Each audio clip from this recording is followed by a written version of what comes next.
A plane crashes in Russia, the passenger list including the leader of the Wagner mercenaries. Yevgeny Prigozhin led a brief revolt in June, described as treason by President Vladimir Putin, before apparently being forgiven. What other facts can be drawn from what happened? This is Inside Story.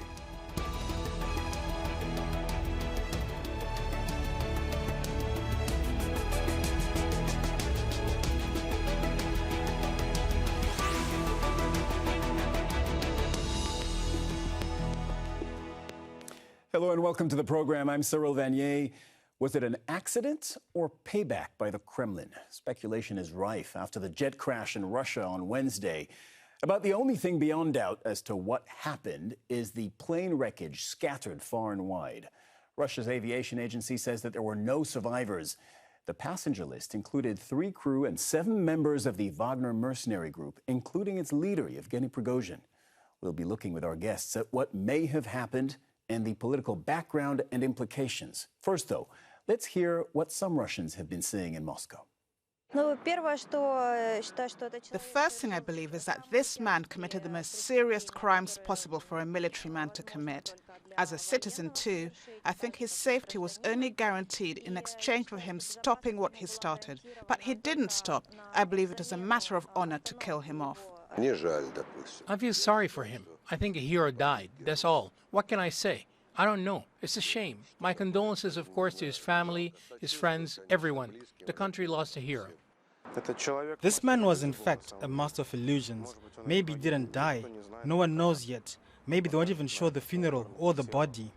We can speak now to Daniel Hawkins. So, Daniel, you heard it. A matter of honor to kill him. I feel sorry for him. He's a master of illusion. Range of views, as we said. What are the feelings right now in Russia that you're privy to? People have been coming to the Wagner office in St. Petersburg, laying flowers, wreaths, candles, portraits of Prigozhin. That's not to say at all that Prigozhin was universally liked. Quite the contrary, he was a highly controversial, divisive figure and many things to many people, with some viewing him as a hero who founded Russia's most effective fighting force in Ukraine, taking the city of Bakhmut. Others viewing him as a traitor, as a dangerous man who brought Russia to the brink of its most serious political crisis in 30 years. But to many, ultimately, he was a man who spoke truth to power, who said things that needed to be said and which were lacking in mainstream political discourse, and really became Russia's favorite rabble-rouser over his many months in the public limelight. What is the reaction? Are you able to assess that? The reaction within the ranks of Wagner?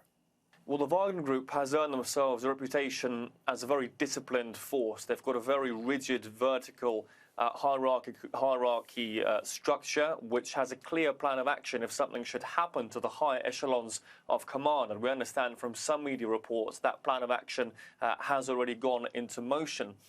There's no doubt that Prigozhin was an extremely popular figure among his fighters. There was a lot of respect and affection for him, and we've seen some of that emotion on footage captured outside the Wagner offices. One fighter collapsing to his knees in tears, breaking down following the death of Prigozhin in this plane crash. But also the Wagner channels on Telegram has to be said, have also responded with discipline. They've urged people not to post unverified information, to wait for information that will come out of their commander's meeting a little later on, and there's been no calls for revenge or for mutiny. I think many Wagner fighters will be very aware, very keenly aware, that security forces will be watching closely, especially following the events of 2 months ago when Wagner led his fight, when Prigozhin led the Wagner fighters on his so-called March of Justice to Moscow. Absolutely. What is Wagner without Prigozhin? We'll be asking that question. Daniel Hawkins in Moscow, thank you very much. We'll talk to our guests in just a moment. First, though, I want to take a look at the background of Yevgeny Prigozhin. He came from humble beginnings in St. Petersburg, which is also the home city of the Russian president. Prigozhin served 9 years in jail for robbery, fraud, and for attacking a woman. When sentenced in the former Soviet Union, he was only 20 years old.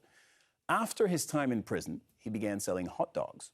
He made so much money that he opened some high-class restaurants. One of his customers was Vladimir Putin. He became his personal chef, catering for his birthday parties and dinners with visiting leaders. That includes U.S. President George Bush. Huge lucrative state catering contracts followed. Supplying food for schools and Russia's armed forces turned him into a billionaire. And he moved from kitchens to battlefields when Russian-backed separatists began fighting Ukrainian forces in the eastern Donbass region in 2014. That is when he founded the Wagner mercenary group. He denied his connections with this private army for many years, even suing journalists who linked him to the organization. But he became the face of Wagner after Russia's invasion of Ukraine, recruiting prisoners for its ranks and personally involved in some of the most brutal combat. Wagner's forces are accused of widespread abuses and linked to war crimes in Ukraine and in Africa. Relations with the Kremlin soured because of the war in Ukraine. A power struggle with the Russian defense minister and battlefield commanders began. He accused them of incompetence and failing to supply Wagner with ammunition. In May, he pulled his mercenaries out of Ukraine, and a month later, he led a mutiny, which Russian leader Vladimir Putin called treason. He ended the insurrection on the road to Moscow, and he appeared to have struck a deal with Putin to continue operating.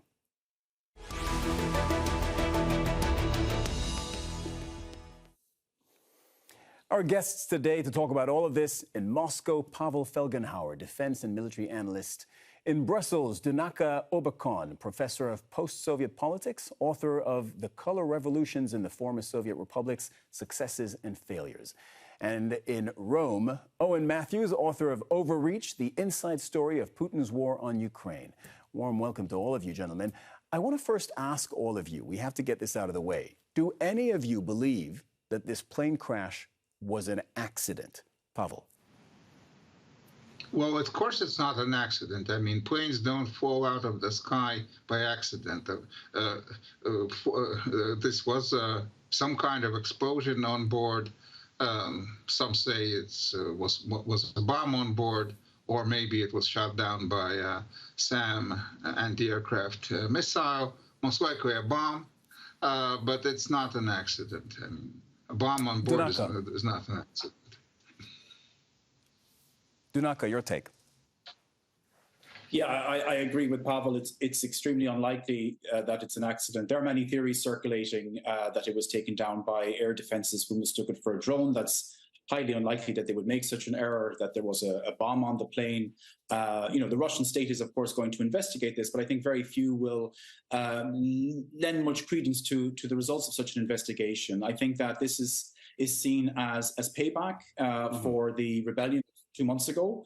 And that I think for many people, the surprise is that Yevgeny Prigozhin lasted so long, 2 full months after that aborted rebellion of June of this year. So, Owen, no surprise, the dominant theory here is that this was indeed payback by the Kremlin, and the Kremlin is in one way or another, one form or another, behind the downing of this plane and the death of Prigozhin. As far as you're concerned, are there any credible alternative theories? Well, if this was an accident, then an awful lot of people who happen to be enemies of Putin are having bad accidents. They're falling out of windows. They're dying in mysterious murder-suicides. At least 22, depending on how you count it.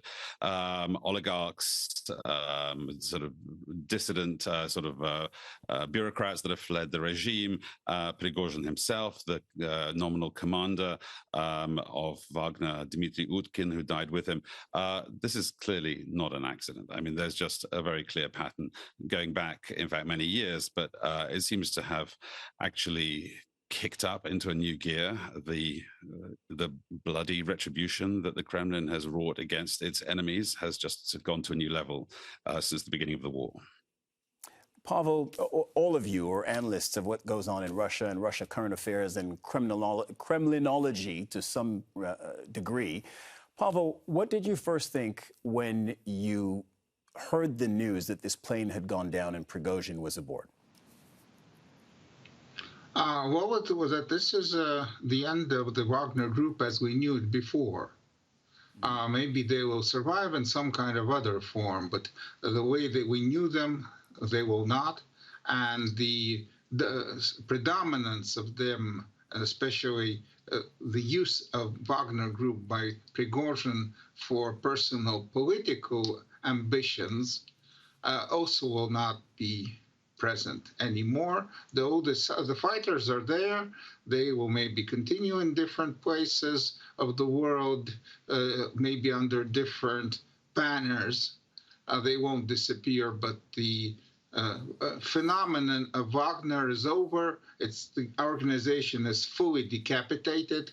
It's not only Prigozhin, who was the political figurehead and the finance behind it, but also Dmitry Utkin, who was the founder, actually. He was the founder, not Prigozhin, of the Wagner group, and he was their military commander. And had even more respect with the actual command structure than Prigozhin himself. They're both out of the game, and that's a game changer. Donnacha, do you agree with this? Wagner fully decapitated? I would put this in perspective with what Daniel Hawkins was telling us a few minutes ago, that Wagner had a plan. If they found themselves leaderless at any point, that there was a plan B. He didn't articulate what that plan was, but he did say that there's discipline among the ranks, that there's a hierarchy, and that there is apparently a plan B. So this idea of Wagner being fully decapitated, what do you think? Well, it's difficult to imagine a Wagner without Yevgeny Prigozhin or Dmitry Utkin. I mean, we have to look at it, I guess, in terms of the arenas where Wagner has been influential. So in Ukraine, it had already before this death of Prigozhin, their star had waned in terms of the military front in Ukraine, and they had been removed from the battlefield, so to speak. In Africa, there was a perception that their operations would continue, but that doesn't have to have Prigozhin at the helm. I mean, the local authoritarian leaders in Africa really don't care who's at the head of the Russian mercenary group that they deal with. So, Wagner or a variation of Wagner could continue in Africa. I think the most important impact is within Russian politics itself. That's interesting. The messaging, Owen, the messaging from Russian authorities, what do you make of the messaging? The manner of Prigozhin's murder was theatrical. He didn't die of poisoning. He wasn't knocked down by a car. It was clearly something that was meant to be spectacularly violent and sending a clear message. The main thing that it tells us about Russia is that actually the late Putin's Russia is a failed state. In any kind of more normal country, a rebel and a mutineer would be disarmed, arrested, tried, imprisoned. I mean, there is due process. In Putin's Russia, there is no due process. And although the killing of Prigozhin is an assertion, a reassertion of Putin's power, because Prigozhin was a walking, talking proof of Putin's weakness, it does show that actually the normal mechanisms of any kind of state form of state-sanctioned justice just don't apply in what's essentially sort of a mafia hit on a man who trusted Putin's word. The only reason why he was in Russia was because Putin gave him his word, and Putin broke his word and murdered him. Pavel, both Donnacha and Owen commented on the manner of Prigozhin's disappearance, right? A plane crash as opposed to other ways in which it could have been done. And this prevailing theory that the Kremlin is behind this, what do you make of this? A plane crash versus any other way it could have been done? Well, in terms of the messaging, Russia has yes. First of all, Russia has due process. What happened to Prigozhin is Russian-style due process. Simply, our due process is different than your due process. And also, I would say... I sense some sarcasm there, Pavel. Yes. No, I mean, that's a fact.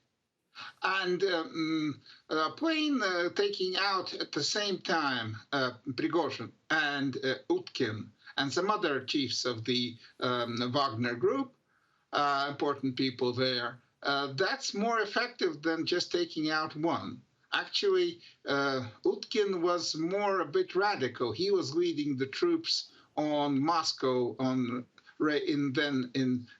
June, and he was stopped by Prigozhin. in his tracks when he was going into Moscow, trying to do so. So taking out Prigozhin and leaving Utkin would be a bad idea. So now you get all those birds with one stone. That's effective. Not only due process, but effective. Owen, I know you want to sink your teeth into this question. Does this make Vladimir Putin stronger or weaker? In the short term, stronger. In the long term, I mean, clearly, not only, as I already mentioned, does it show that that Russia is a failed state, but clearly it's significant that the only successful decapitation strikes that the Russian military is carrying out is against its own side. So, clearly this is a sign that, not everything is going very well in Putin's policy. In the short term, I think he has reinforced his position. But in the long term, I think he's sowed dragon's teeth for two reasons. One, if we say that Putin is a mafia boss, you're the capo di tutti capi, you make a promise to one of your rebellious capos, then you break it and murder him. That seriously undermines your authority to make promises to anyone in the future. And I think for many Wagner fighters, and in fact, this has been said on a Wagner-affiliated Telegram channel called Grey Zone, they said the lesson of this murder is that if you do a mutiny, you have to take it to the end. So, In fact, actually, yes. Well, I just have to say at this stage, and we understand your analysis. Obviously, you're responsible for those words, and we bring in all the different voices on this story, on this program. But your point is well taken.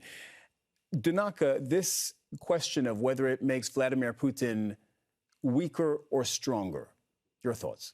I think this is a very old question for any autocratic leader, and you can look to, for example, Machiavelli's The Prince, where he posed the question, is it better for an autocratic leader to be loved or feared? And he came down on the side of being feared. So breaking your word, yes, that's not a great precedent if you're a mafia don, for example, but more important is being feared.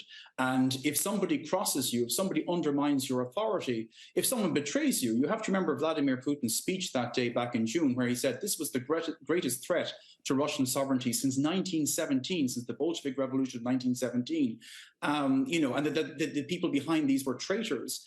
For him to have allowed that to be forgiven and forgotten, to be kind of swept aside as some misunderstanding, even though lives were lost, I think would have, from his perspective, undermined his authority fundamentally. And that's why I think for many, Prigozhin was a dead man walking from that day onwards. Once he didn't take out the Don, so to speak, once the Tsar was remaining after that day, his days were numbered. Pavel, does this change anything going forward to the war that is being prosecuted in Ukraine? Well, directly not, because the Wagners were removed from the war zone. They had, of course, for a long time, even beginning with Syria, problems with the defense ministry and its hierarchy. Actually, those who formed the Wagner, led by Utkin, they left the Russian military, the Royal military people, because they very much despised how the Russian military hierarchy is running things. And they had problems with them in Syria. They had problems with them in Africa with supplies and actually other things. So directly, they were right now not involved in any fighting in Ukraine, though there could be problems if something really goes wrong, and the Wagner group could have been mobilized to be thrown into battle, and now it will be harder to do. Most likely, they will not very much want to do that, and will not be as coherent as they could have been. So not really this right now, but basically the bottom line is no, this will not right now directly influence the battlefield situation in Ukraine. Okay, no immediate impact on the war in Ukraine. What becomes, Pavel, of the Wagner fighters? I know you said decapitated without their leadership, but we still have thousands of experienced, trained, disciplined fighters who are out there. What happens to them?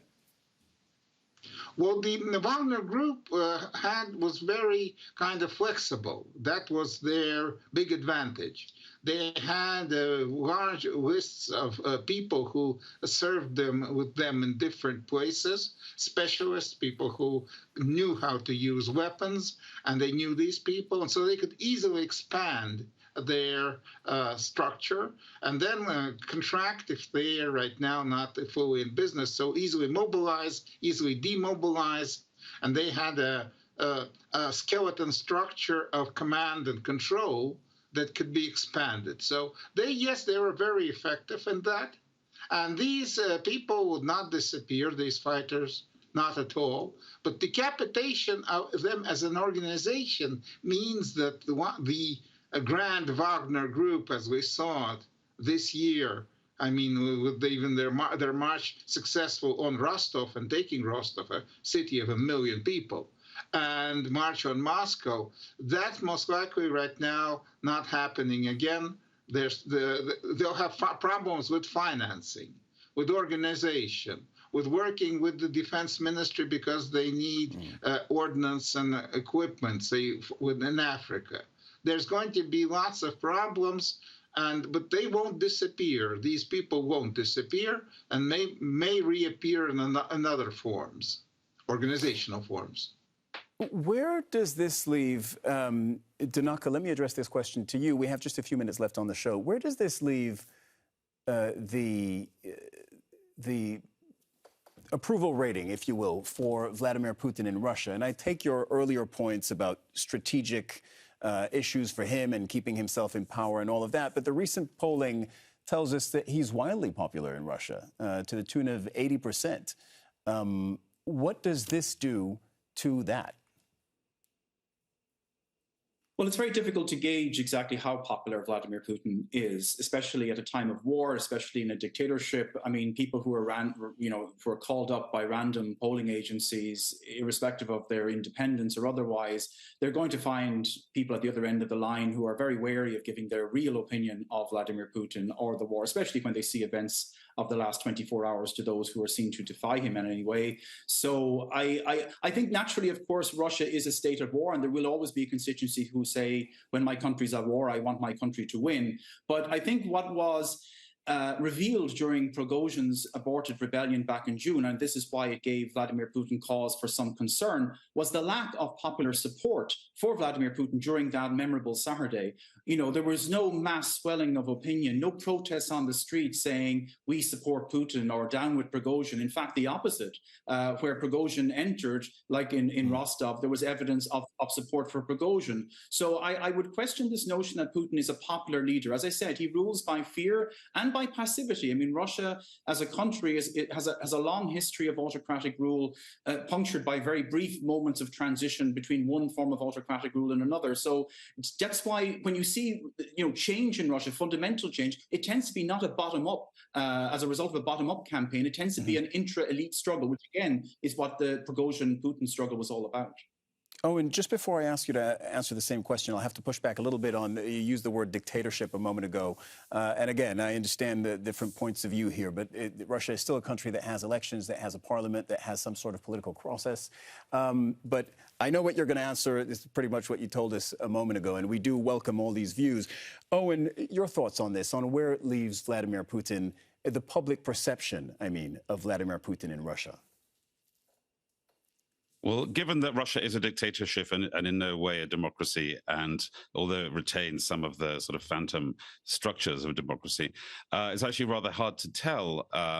As my fellow panelists have said, there is a fundamental problem with polling in a totalitarian system. We don't really know the exact extent of that public support.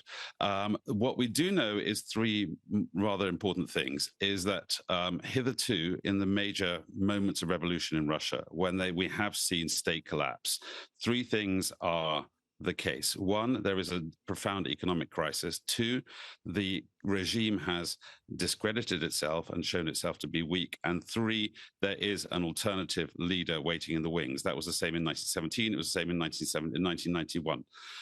None of those things pertain in today's Russia. There is no alternative. The state, despite battlefield setbacks, has actually done a remarkably good job of fighting off the effects of sanctions, of cushioning its population from any kind of economic crisis, or certainly not an economic crisis comparable to 1917 or 1991.